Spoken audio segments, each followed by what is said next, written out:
So the next presentation is also a local presentation, so from INL. Will be given by Mariana Carvalho, and the presentation will be about optical coherence tomography in cardio-intravascular imaging.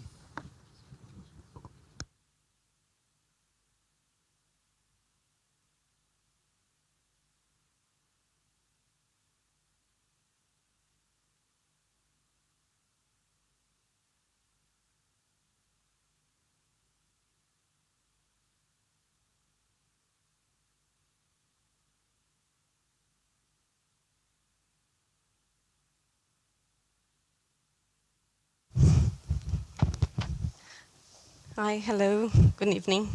Thank you for being here. It's been a long couple of days, isn't it? And it's getting a bit late. And I'm Mariana Carvalho. I work here at INL. And today I want to talk about a project we've been working at that has to do with increasing the contrast or giving molecular contrast to an OCT imaging, which is, in our case, is intravascular OCT. So I'm going to begin by telling you why we work in this area. This is a very wide, if I have to say, long project. It has different aspects. I'm going to talk about something very specific. And it has to do to the fact that cardiovascular diseases is still the first reason for death worldwide. And arteriosclerosis plays a big role in that. So nowadays, the cardiovascular interventionists already use imaging technology like angiography, as you see here, and intravascular ultrasound or intravascular OCT to find coronary blockage and go there and put a stent to fix it, in a sense, to reopen the artery and to reestablish flow. But about 30% of the patients that pass through that intervention go back to the clinic with problems that has to do with the fact that they had a coronary intervention. So the doctors want us to ask one question, and that's it. Is there a way of looking at the atheromans or the plaques that are around the stent and know whether or not they are prone to erupt or prone to break and cause extra problems? So we came up with a solution, or a possibility of a solution, that it is to use nanotechnology and put contrast agents in the region that would look for these inflammation biomarkers and that would show in the OCT imaging, in the imaging that the medicals are using, in order for them to know, okay, we have a molecular information over there and I know what's going on. I know that that area is active, so they can choose whether or not the better treatment for that patient.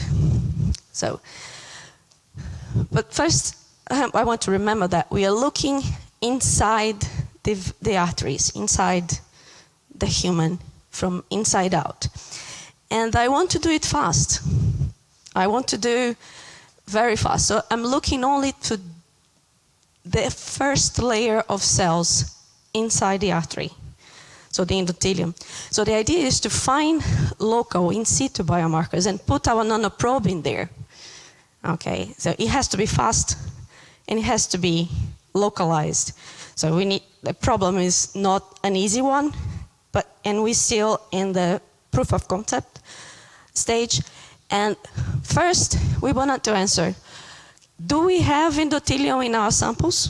So our samples are post-mortem human arteries. We have carotides and coronary arteries as well. This is a carotid, and I have marked it with a positive, and I have to say, a biomarker, which is VE cadherin. So we wanted to know, we have that layer, VE cadherin is there, that means that endothelium is there. So the layer shows a very nice layer of cells that says the endothelium is intact. Okay, I have an endothelium in my samples, so I can start working on that. Searching for the nanoprobe, then is another problem. What kind of contrast agent do we need? For many reasons, we end up choosing the microbubbles. And 2 reasons. They are we can put antibodies over there, and they can give me a higher scattering in the wavelength of the OCT. That's my main reason. So I don't know how much you know about OCT, so just to put up to speed. So OCT is sort of the light version of an ultrasound. So when we look at the OCT images, we see reflectancy or scattering of light within the sample. So we create 3D images of a sample as an ultrasound, but with higher resolution, okay? But the images we see need a little bit of learning. As an ultrasound, sometimes it looks weird. We're not looking at the microscopy, we're not looking at cells, we're looking at the tissue effect, or how the tissue scatters the light. So we get images like that. Like, we get used to it, we learn how to see them. The doctors look at it and they know what they're doing. But I need to educate you, in that sense, to learn those pictures and understand them. So the OCT equipment we're using is a clinical one. So this one is in Vigo. We can get images like that. And we also have one here in the Hospital of Braga that we have access. So we don't have one in-house. We need to go to the hospital to do the measurements. And we are doing, at this point, we decided to tackle the problem in 2 different ways. So remember, it's a proof of concept kind of approach. So first, we decided to create what we call artery phantoms. So they are made of plastic, PDMS, a double layer, and we change it. And we also do the post-mortem artery in a preliminary test that I'll show you. So the phantom is the 2-layer PDMS. We put our microbubble sample on top of it, and we want to know how does it show in the OCT. I know OCT show me scattering, but I'm only going to have 1 layer of particles, and how is it going to show you over there? So this image is just to show you an extreme example. So I know my sample is already very scattering. So either the phantom or the artery is already very scattering. If I put a layer of something that's really scattering over there, what's going to happen? I'm going to have a peak of reflectancy or scattering, and I don't have light passing through it. So I get a shadow behind. So let's do it with the real artery phantom with the double layer. So we get the set of images, the 3D images that are going through. And we see that in the normal vision, we get a nice profile, very uniform with the double layer that we have created. But then when we look at the area that we know that we have microbubbles, we see shadows, we see the brightness, and if I zoom in, you can actually see better that the first layer here has a peak on intensity, and then I create a shadow behind it. So we can use that information and analyze the images and create some sort of imaging software to teach the software how to look and what to look when we're doing the real thing. So a regular profile, like this one, would have the scattering pattern from the first layer, the scattering pattern from the second layer. That's fine. When I have the microbubbles, then I have a peak of intensity, and everything behind it gets darker as a shadow. But I still have the double profile from scattering from the double layer. So it takes a while to get used to it, but we can understand it. We can ask the software to look for what we want. So we go for the arteries, okay? This is the first test. We were not expecting to see a very big difference. So we wanted, okay, we're going to try it, but we're probably going to have to take the image afterwards and analyze them and compare them and do a lot of stuff. But when we did it, the doctors were like, oh, that's it. We know, we find it. So what we did, in order to have the two samples in the same set of images, I cut the pieces of carotid artery lengthwise. Half of it I incubated with V-cadrine with my microbubbles, and half of it I didn't. I put them all together and we measured with the OCT equipment. And that's the sort of image we get. So if you can guess what it is, then it's you started to understand what I mean. But if you didn't, this is the sample that has the microbubbles. So we can see the brightness in the endothelium layer, and in some points we had the shadow.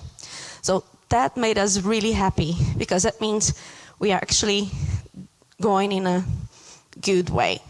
I'm not quite sure whether or not how fast we can go. There's a lot of questions we have to answer, but at least we know we have enough signal to see the images by eye. Okay, we don't really need to go there and tweak within the data with the software and everything else. So we are very happy. We have actually found a way to highlight these areas. So we gave OCT molecular information, something that's not there as a morphology, because OCT is a morphological sort of equipment. And our microbubbles actually are working quite well for that purpose.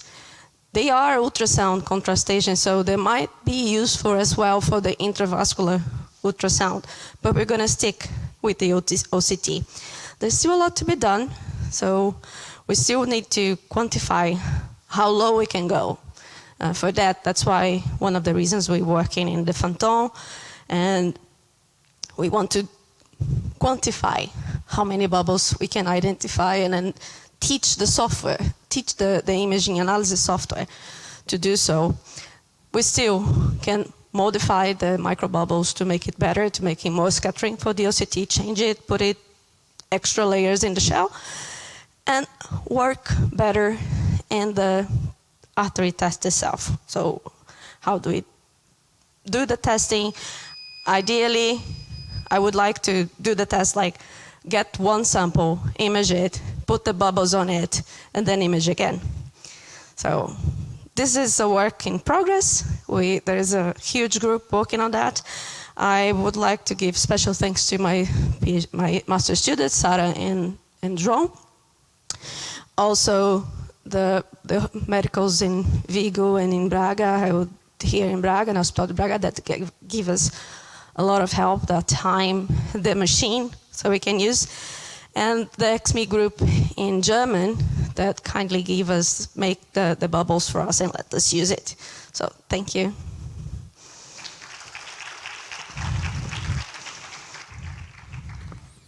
Thank you for this exciting talk.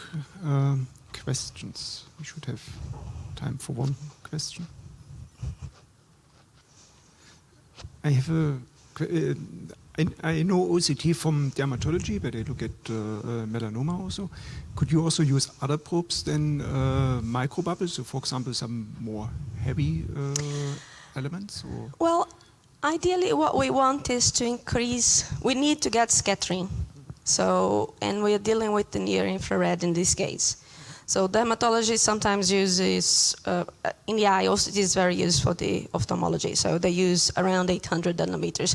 For 800 nanometers, it might be easier to find, for instance, a nanoparticle that will give us higher scattering in that wavelength. For 1.3, the wavelength is quite large in that sense. So we need larger particles, bigger particles. And we know that bigger particles are not very good to put in the human body. And in the end, we want to be able to put in the human body. So microbubbles came up as an option just because I can get the highest index of refraction difference, because if filled with air, so there's no larger. I can't really get larger difference than that. And since they already been used for ultrasound, and they have a lifetime, so they're biocompatible. And I'm not exciting them as the ultrasound that destroys them. So I hope that the lifetime inside the body would be a bit longer. But anyway, I can go there with the ultrasound and destroy them afterwards. So these are the main reasons why we end up going for the microbubble path, if I have to say. Okay, thanks. No more questions? And thanks again.